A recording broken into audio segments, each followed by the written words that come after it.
రెండవ కృతజ్ఞత ఎవరికి చూపాలో తెలుసా?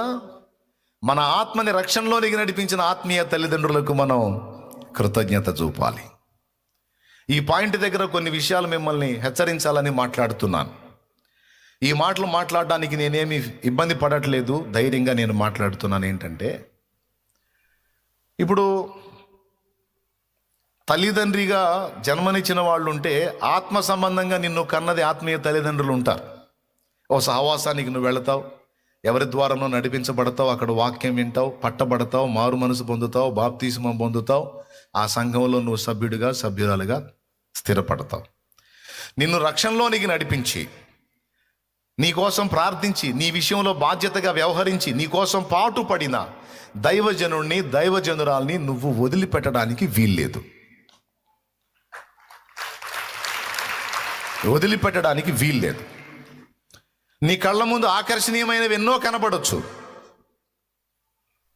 నీ సంఘం 100 మంది అయి ఉండొచ్చు, లేదా నువ్వు వెళ్ళే సంఘం 70 మంది అయి ఉండొచ్చు, నువ్వు వెళ్ళే సంఘం 150 మంది అయి ఉండొచ్చు, మరో సంఘం 1000 మంది పోయే సంఘం అయి ఉండొచ్చు. అయినా సరే ఎందుకంటే ఆ దైవజనుడు మంచివాడు, ఆత్మీయుడు, నీ ఆత్మ కోసం కష్టపడ్డాడు, నీకు సువార్త చెప్పాడు, నిన్ను రక్షణలో నడిపించాడు, నీకు బాప్తిస్మం ఇచ్చాడు, నీకు దేవుని భక్తి కాస్తో కూస్తో నేర్పాడు. నేర్పిన సహవాసాన్ని నువ్వు ఎందుకు వదిలిపెట్టాలి? కొన్ని న్యాయమైన కారణాలు ఉన్నాయి. ఆ కారణాలను బట్టి సంఘాన్ని వదలొచ్చు, కానీ ఇక మిగిలిన ఏ కారణాలను బట్టి కూడా సంఘాన్ని వదలటానికి వీల్లేదు. న్యాయమైన కారణాలంటే, 1, సత్యమును మానేసి దుర్బోధ వైపుకు నీ దైవజనుడు తిరిగితే అది నీ ఆత్మకు నష్టం కాబట్టి, దానివల్ల నువ్వు దెబ్బతినే అవకాశం ఉంది కాబట్టి నీకు నువ్వు వేరే మార్గం చూసుకోవచ్చు. సత్యమునకు భిన్నమైన దుర్బోధ నీ దైవజనుడు చేస్తే నువ్వు దాన్ని బట్టి పక్కకి వెళ్ళొచ్చు, తప్పులేదు. ఎందుకంటే ఈ మధ్య కొంతమంది సేవకులు ఒక సిద్ధాంతం నుంచి ఇంకో సిద్ధాంతానికి ట్రాన్స్ఫర్ అవుతున్నారు. సత్యబోధ నుంచి కొంతమంది దుర్బోధ వైపు మళ్ళీపోయిన వాళ్ళు ఉన్నారు. ఒకప్పుడు పరిశుద్ధాత్మ అభిషేకాన్ని ఒప్పుకొని, పరిశుద్ధాత్మ అభిషేకం ఉందని పరిశుద్ధాత్మ అభిషేకాన్ని గురించి గణపరిచి మాట్లాడిన వాళ్ళు తర్వాత ఆత్మాభిషేకం లేదు, ఏమీ లేదు అని మరి దయ్యాల బోధలోకి వెళ్ళిపోయారు. అలాగ నీ దైవజనుడు బోధన మార్చుకొని సత్యము నుండి దుర్బోధలోకి వెళ్ళిపోతే, నీకు కూడా వాక్య అవగాహన ఉన్నట్లయితే, అరే ఇది సత్యబోధ కాదు, ఇది దుర్బోధ, అది కూడా నువ్వు ఆయన హెచ్చరించవచ్చు. అయినా అది దిద్దుబాటు చేసుకోకపోతే ఆ తర్వాత నువ్వు ఆ సంఘాన్ని విడవచ్చు. ఆ కారణాన్ని బట్టి తప్ప మరో కారణాన్ని బట్టి విడవకూడదు. రెండవది, మాదిరి ఇవ్వాల్సిన దైవజనుడు ఎక్కడన్నా మాదిరి తప్పి నీకు అభ్యంతరకరంగా వాక్యానికి భిన్నంగా సాక్ష్యం కోల్పోయే విధంగా కానీ బరి తెగించి అడుగులు వేస్తే ఇక నువ్వు అక్కడ వెంబడించలేవు. అది నీ ఆత్మకు నష్టం. దేవునికి స్తోత్రం. మొదటిది ఏం చెప్పాను? దుర్బోధలోకి వెళితే. రెండోది ఏం చెప్పాను? నీ కళ్ళ ముందు పాపము చేసి సాక్ష్యాన్ని కోల్పోయి డ్యామేజ్ అయితే అతని మీద రెస్పెక్ట్ పోతుంది, అతన్ని వెంబడించడం నీకు అభ్యంతర కారణం అవుతుంది. ఒకవేళ క్షమించగలిగే మనసుండి క్షమించి నువ్వు వెంబడించగలిగితే స్తోత్రం. నీ ఎన్నో తప్పులు దైవజనుడు క్షమించి నిన్ను దేవుని దగ్గరికి తీసుకొచ్చాడు. ఒకవేళ దైవజనుడి ద్వారా జరిగిన చిన్నపాటి పొరపాటు నువ్వు క్షమించగలిగితే నువ్వు ఇంకా ధన్యురాలివి. కానీ అది అభ్యంతరకరమైనటువంటి పాపంగా ఉంది, అది నా ఆత్మకు నాశనకరంగా ఉంది అని నీకు అనిపిస్తే తప్పదు, నువ్వు వేరే మార్గం చూసుకోవచ్చు. ఇది రెండవ కారణం. మూడవ కారణం ఏంటో తెలుసా? గొర్రెలే కాపరిని కాసే పరిస్థితుల్లో నీ సంఘం ఉంటే దాన్ని బట్టి నువ్వు సర్దుకోవచ్చు. ఇది మూడవ కారణం. గొర్రెలే కాపరిని కాసే స్థితిలో కొన్ని సంఘాలలో ఏం జరిగిందో తెలుసా? పాపం దైవజనుడి సోర్స్ ఏమి ఉండదు, అంతా విశ్వాసులే పెత్తనం చేస్తూ ఉంటారు. ఆఖరికి ప్రసంగం కూడా వాళ్లే చెప్తారు, ప్రసంగ టైం కూడా వాళ్లే చెప్తారు. ఆ సమయమును మించి పాస్టర్ గారు మాట్లాడుతున్నాడు అనుకో, దగ్గుతారు సంఘంలో. అంటే అర్థం ఏంటంటే ఇంకా ఆపేయని. ఒకసారి నేను కళ్ళారా చూశాను, ఒక దైవజనుడు వాక్యం చెప్తా ఉన్నాడు, అది అట్లనే దగ్గుతా ఉన్నారు. అంటే ఆ మంచుకు తగ్గిందిలే వాళ్ళు. అయినా పాప ఆయన వాక్యం మాట్లాడుతున్నాడు, నేను వాక్యం చెప్పాను, పాప ఆయన కూడా 4 ముక్కలు చెప్పాలనిపించింది, చెప్పడానికి మొదలు పెట్టాడు. ఇక ఉండి ఒక ఆయన లేచాడు, పాస్టర్ గారు అన్నాడు. స్తోత్రం, ప్రార్థన చేసుకుందాం అన్నాడు ఆయన. ఇంక రెండో మాట లేదు. అదొక చోట జరిగింది. ఇంకో చోట ఆయన వాక్యం చెబుతున్నాడు. ఓ పక్కకు వచ్చాడు సహోదరుడు, పక్కకు వచ్చి అన్నాడు, ఇటు చూశాడు, చూపించాడు, అన్నాడు, ప్రార్థన చేసుకుందాం అన్నాడు. అంటే ఇక పాపం ఆయన పెత్తనం ఏమి ఉండదు, ఏదన్నా ఎగస్ట్రాలు చేస్తే ఇక అక్కడి నుంచి మారిపోతాడు, అంతే, ట్రాన్స్ఫర్ పెట్టేస్తాడు. నేను చెప్తున్నా, కాపరి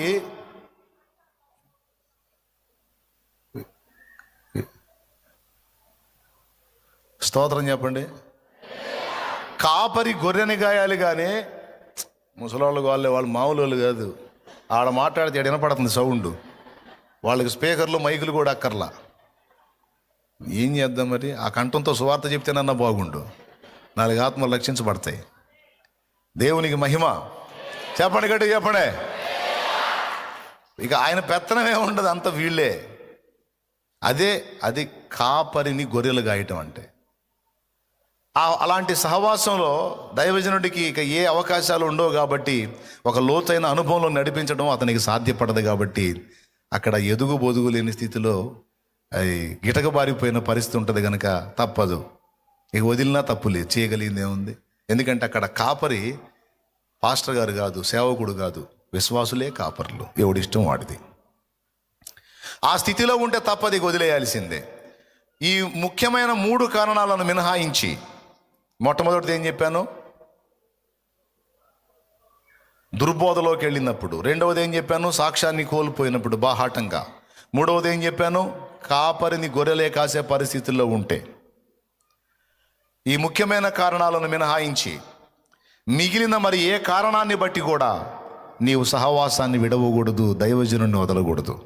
ఎందుకంటే తిన్నాడో తినలేదో, ఎన్ని ఉపవాసాలు ఉన్నాడో, ఎన్ని కష్టాలు పడ్డాడో, నీ సమాజంలోకి వచ్చి, నీ ప్రాంతంలోకి వచ్చి, తన ఉద్యోగాన్ని పోగొట్టుకొని వచ్చాడో, తన వ్యాపారాన్ని పోగొట్టుకొని వచ్చాడో, తన ఉపాధిని పణంగా పెట్టి వచ్చాడో, తనకు వస్త్రం ఉందో లేదో పట్టించుకోకుండా వచ్చి నీ దగ్గరకు వచ్చి నీ సమాజంలో నీ కోసం ప్రార్థన చేసి, నువ్వు పిలిచినప్పుడల్లా పరిగెత్తి నీ కోసం ప్రార్థనలు చేసి, నీ పిల్లకు బాగలేదంటే పరిగెత్తి, నీకు బాగలేదంటే పరిగెత్తి, నీ సమస్యలన్నిటికీ పరిగెత్తి నీ కోసం కష్టపడి ప్రార్థన చేసి, నీ కోసం అన్ని బిగబట్టుకొని నీతిగా బతికి, ఎక్కడ వంకర లేకుండా క్యారెక్టర్ని కాపాడుకొని చాలా జాగ్రత్తగా జీవించి, మీ ఆత్మీయ క్షేమాభివృద్ధి తన ప్రాణం అన్నట్టుగా బ్రతికిన దైవజనుడిని ఎందుకు వదిలిపెట్టాలి? వదిలిపెట్టినప్పుడు నువ్వు కృతజ్ఞతాహీనుడివి కదా, కృతజ్ఞతాహీనురాలివి కదా. వారి ద్వారా నువ్వు సువార్త విన్నావు, మారు మనసు పొందావు, బాప్తిస్మం పొందావు, ఆత్మీయంగా కొంత ఎదిగావు, ప్రార్థన నేర్చుకున్నావు, సువార్త చెప్పడం నేర్చుకున్నావు, భక్తి నేర్చుకున్నావు. అలాంటి సహవాసాన్ని నువ్వు ఎందుకు వదిలిపెట్టాలి? నువ్వేదన్నా హెల్ప్ చేయాలంటే వాళ్ళకి చెయ్యి, నువ్వేదన్నా సాయం చేయాలంటే వాళ్ళకి చెయ్యి. కానీ నీకు మనసు రాదే, తీయని మాటలు చెప్పేవాడు కావాలి నీకు. తీయని మాటలు చెప్పి అరచేతిలో వైకుంఠాన్ని చూపించేవాడు కావాలి. అది గది గది గది అట్లా చేస్తున్నా, ఇది ఇది ఇది ఇట్లా చేస్తున్నా, మీ ఇష్టం, ఇస్తే దీవెన, ఇస్తే దీవెన, ఇస్తే దీవెన, ఇస్తే కుప్పలు అంటే ఇవ్వగలిగే బుద్ధి నీకు ఉంటుంది. కానీ నీ దగ్గర నానా బాధలు పడి, అప్పులు చేసి, తిప్పలు పడి, మందిరాన్ని కట్టి ఎన్నో వేదనలు అనుభవిస్తున్న దైవజనుడికి ఒక 1000 రూపాయలు చేతిలో పెట్టడానికి మనసు రాదు. కానీ గ్యాంబ్లింగ్ చేసేటువంటి మనసున్న వాడికి చెప్పే తీయని మాటలు, చూపించే హడావుళ్ళు, దాన్ని బట్టి నువ్వు ఎంతైనా ఇవ్వటానికి వెనకాడు. నువ్వు మోసపోవటం లేదా? కృతజ్ఞతాహీనంగా ప్రవర్తించట్లేదా? నీ ఆత్మీయ నాయకుని గురించి ఎప్పుడన్నా ఆలోచించావా? అతను తిన్నాడో లేదో ఆలోచించావా? ఎలాంటి గుడ్డ కట్టుకున్నాడో ఆలోచించావా? పిల్లలకి ఏం పెట్టుకుంటున్నాడో ఆలోచించావా? ఇంకో దారుణం చెప్పనా? కొద్దిగా దైవజనుడు కొంచెం మంచి బట్ట కట్టుకొని కాస్త ఆనందంగా తిరిగితే కొంతమంది విశ్వాసులే ఓర్చుకోలేరు. ఇది ఒక దుర్మార్గపు మనసు. దైవజనుడు ఒక నివాసం ఏర్పాటు చేసుకొని, ఓ మంచి బట్ట కట్టుకొని, ఒక చిన్న వాహనం కొనుక్కొని తిరుగుతున్నాడు అనుకో, వాళ్ళకేమంట బాధలన్నీ మన బతుకులు ఎక్కడే ఉన్నాయి, వాళ్ళు ఎక్కడికో వెళ్ళిపోతున్నారు. వాళ్ళకే దేవునికి స్తోత్రం. ఒక కారు కొని తిరుగుతున్నాడు అనుకో, ఆయనకేమండి కారు కొంటాడు. నేను చెబుతున్నాను, కారు గొప్పదా, దైవజనుడి ప్రాణం గొప్పదా? ఆ? ఇప్పుడు నువ్వు ఒక 10 మందిని రక్షిస్తే దైవజనుడు బతికుంటే ఒక 1000 మందిని రక్షించవచ్చు. కారు గొప్పదా, దైవజనుడి ప్రాణం గొప్పదా? ఇప్పుడు దైవజనుడి సేఫ్టీ చూడాలి కదా, దైవజనుడి భద్రత చూడాలి కదా. కానీ కొంతమంది కుళ్ళుబోతు విశ్వాసులు ఉంటారు, దరిద్రపు విశ్వాసం. మిమ్మల్ని కాదులే, కుళ్ళుబోతోళ్ళు ఉంటారు. వ్యసనం ఏం కుళ్ళు కొంతమందికి. అది ఆఖరికి సేవకుడిని కూడా వదిలిపెట్టరు. సేవకుడు పచ్చ కనపడ్డా సరే అస్సలు ఓర్చుకోలేరు, అల్లాడిపోతుంటారు. అది దుర్మార్గపు మనసు. దైవజనుడు వాహనం కొనుక్కుంటే పిచ్చి మొహం, అది నీదే. మిగిలినోడు ఎవడన్నా ఇవ్వడు దబక్కన అవసరానికి. కానీ దైవజనుడు సచ్చినట్టు ఇస్తాడు, ఎందుకంటే దేవుణ్ణి బట్టి భయపడతాడు. అర్థమైందా? ఇప్పుడు దబక్క నీకు వాహనం అవసరమైంది, మీ అమ్మకు బాగలేదు, వేసుకొని వెళ్ళాలి. ఆ జామున ఎవరు రారు, మధ్యరాత్రి. అయ్యగారి దగ్గర బండి ఉందనుకో, అన్నా కారు కావాలన్నా, అమ్మకు బాగలేదని అంటే పయ్యా అని ఆయన వస్తాడు, కారు తీసుకొస్తాడు. కుళ్ళుబోతు బుద్ధి కాకపోతే దైవజనుడు వాహనం కొనుక్కుంటే ఆడవటం. దరిద్ర బతుకులు. అన్న దగ్గర బండి ఉంటే మన దగ్గర ఉన్నట్టే, అన్న దగ్గర నివాసం ఉంటే మనకున్నట్టే, అన్న దగ్గర అంత ఆహారం ఉంటే మనకున్నట్టే. ఎందుకు?